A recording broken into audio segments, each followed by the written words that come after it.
Hello, you're watching News 24. We'll provide you with the latest information taking place in Uzbekistan. As we already informed, President of the Republic of Uzbekistan, Shavkat Mirziyoyev, visited Kyrgyzstan as he was invited by the President of the Kyrgyz Republic, Sooronbay Jeenbekov, to attend the summit of the Cooperation Council of Turkic-speaking countries in Chulpan Ata. The summit was attended by the heads of the following member states: the President of the Republic of Azerbaijan, the President of the Turkish Republic, the President of the Kyrgyz Republic, and the President of the Republic of Kazakhstan. The first Deputy Prime Minister of the Kyrgyzstan and other officials met the President of Uzbekistan at Istiklal Airport.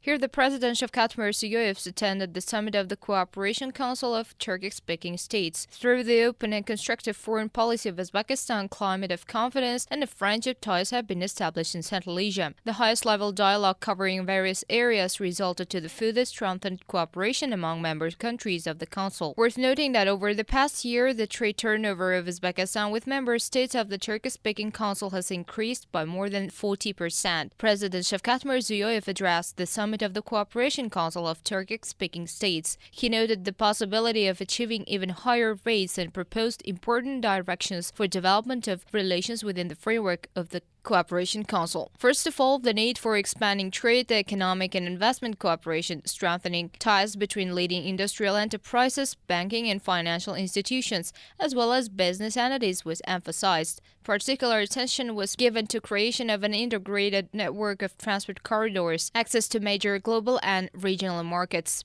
the needs for innovative development of the countries, expansion of cooperation of responsible departments, research centers and venture companies were specifically noted. During the speech, President Shavkat Mirziyoyev noted that Uzbekistan consistently develops cooperation with countries of the Cooperation Council of Turkic-speaking states, primarily with neighbors, and looks to the future of this international structure with a great hope. He also noted that Uzbekistan is interested in further development of mutually beneficial relations within the framework of the Council and expressed readiness in participating in its activities in areas of practical interest for Uzbekistan. Member states highlighted the similarity in views and approaches in current international and regional issues, which is having a positive impact on cooperation in such spheres as economy, investment, innovation, transport and communication, tourism, science and education, which fully meets the vital interest of people of the region. The President of Uzbekistan congratulated the President Sooronbay Jeenbekov on transition of the chairmanship of Turkic-speaking State Cooperation Council to the Kyrgyzstan. As a result of the summit, relevant documents were adopted. The visit of the President of Uzbekistan to Kyrgyzstan has come to an end.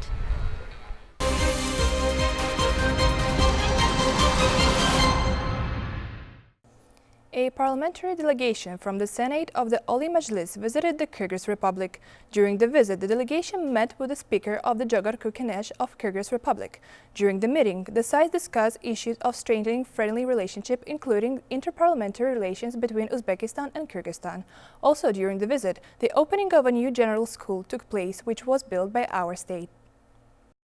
The construction of a comprehensive school initiated by the President of Uzbekistan was completed exactly on schedule. The proposal to erect this object was made at the meeting of the heads of states. Parliamentarians of the two countries also paid a visit to the inauguration ceremony of the General Education Institution. The school, named after the outstanding poet and educator Alisher Navoiy, was built in 1936. Completely demolishing the old building, Uzbek specialists erected a modern three-story school for 330 seats. In parallel, the second building was also thoroughly repaired. It should be noted that all necessary materials and equipment were delivered from Uzbekistan. The new school has all the conditions for the upbringing and education of the younger generation. Here, the assembly hall for 195 seats. Moreover, a fully equipped gymnasium and a mini football court was built as well. The canteen is designed for 150 people. In addition, there is carpentry and a metalworking workshop specially designed for school children. Training rooms and laboratories are equipped with the modern technologies. This and all other devices is also provided free of charge by the Uzbek side. I brought my youngest son here to a school that is considered as one of the top 10 in the city. From now on, it symbolizes the brotherhood of our nations. I want my son to have equally good language proficiency in Kyrgyz and also in Uzbek languages. diplomas of the Kyrgyz parliament were presented to the best builders who distinguished themselves in the construction of the school. The international workshop that was held recently was attended by Oli Mejlis Legislative Chamber representatives, as well as the members of the Friedrich Ebert Foundation on Studying Germans' Experience in Rulemaking Sphere. The main focus of the international workshop was made on the development of proposals and recommendations for studying and using the progressive experience of Germany in implementation of texts set in the concept of norm-setting activities improvement. After all, the study of legislation and law enforcement practice of leading foreign countries is among important tasks in the presidential decree on approving the concept of norm-making activity improvement. The workshop was held in an open dialogue format. Participants were thoroughly acquainted with a number of topics related to the practice of the norm-setting process in Germany, the tasks and functions of the scientific service of the Bundestag and the Parliament's office, the methodology for preparing information and analytical material for the Parliament, conducting research and legislation and law enforcement practice, specifics of information and analytical support activities of the Parliament. In addition, local and foreign experts exchanged views on the use of modern innovative methods in the development of laws in international practice and also discussed many other topical issues. The Institute of Oriental Studies, named after Abdurrahman Biruni of the Academy of Sciences Uzbekistan, hosted presentations of several books by well-known scientists and experts from leading universities in the Arab Republic of Egypt. Scientists, Orientalists, researchers, and representatives of the International Islamic Academy of Uzbekistan took part in the event. Our correspondent has a story. Well-known journalist and scientist Ahmad Abdo-Tarabekh, in his work devoted to the development of Islamic civilization in our republic, noted that Uzbekistan is a treasure trove for the entire Islamic world. He noted that it's a great honor for him to be in the country that played a major role in the Muslim Renaissance, which has become a bridge between East and West. For example, Imam Bukhari left a huge mark in the development of Islamic dogma. The issues of studying and transferring this heritage to the younger generation will be relevant at all times. Scientists from various universities of Egypt arrived in Uzbekistan. They have already been conducting research based on Arab sources on the history, culture, civilization of our republic for a long time. Over 5 books were presented here during the meeting. In particular, one of the books presented is a publication devoted to the role of Bukhara in the world civilization, consisting of 2 volumes. As we know, Bukhara was recognized as the capital of Islamic culture of 2020 by the Organization of Islamic Cooperation. This fact again confirms the outstanding contribution of this city and its scientists to the development of Islamic civilization. Monuments and Islamic civilization in Bukhara, a well-known Egyptian ethnographer, Professor Ahmad Ragab al-Rizk, has been working on this edition for 10 years. This is the result of his scientific research, which he presented to colleagues, the general public. In his speech, the expert noted that Uzbekistan has a centuries-old rich history and in fact is one of the important centers of the world civilization. 2 volumes of the encyclopedia have already been published. The next 2 will be published in the near future. The book tells about the most beautiful and unique architectural monuments of Bukhara. The photos presented in the book were taken by me during a trip to this historic country. Despite the great geographical distances, Egypt is a country with which Uzbekistan is linked by relations having deep historical roots. I know that the great Uzbek thinkers have made a significant contribution to the development of Egyptian science and culture.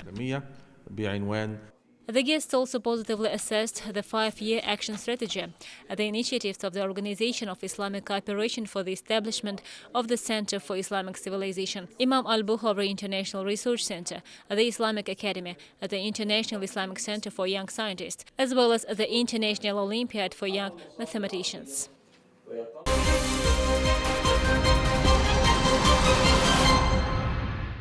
Of Namangan City received a special gift on the eve of the Independence Day, as a new family polyclinic began its operation.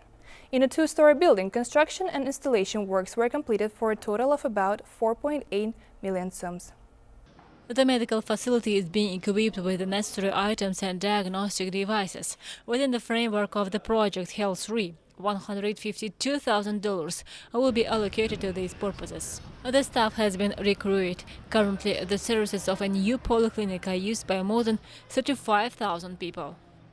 Bu poliklinikamiz 15 highly qualified doctors, therapist, surgeon, pediatrician, gynecologist, dentist and others are responsive to the needs of the people and provide quality services to their citizens. This medical facility expanded the possibilities of providing medical services to the public. In order to create additional conveniences to the population, the work time is determined from 8 a.m. to 8 p.m. tibbiy xizmatlarni yaqinlashtiradi degan.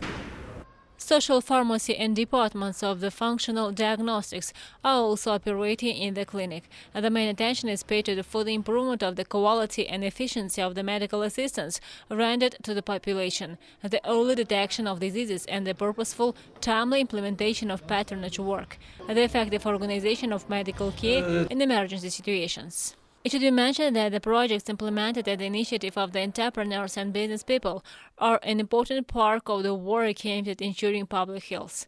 On the same day, the opening of a modern diagnostic and treatment center was also conducted in Namangan. In the modern 3-story building of the center, there is a stationary department for 60 beds, a diagnostic department and a laboratory capable of serving 100 patients per day.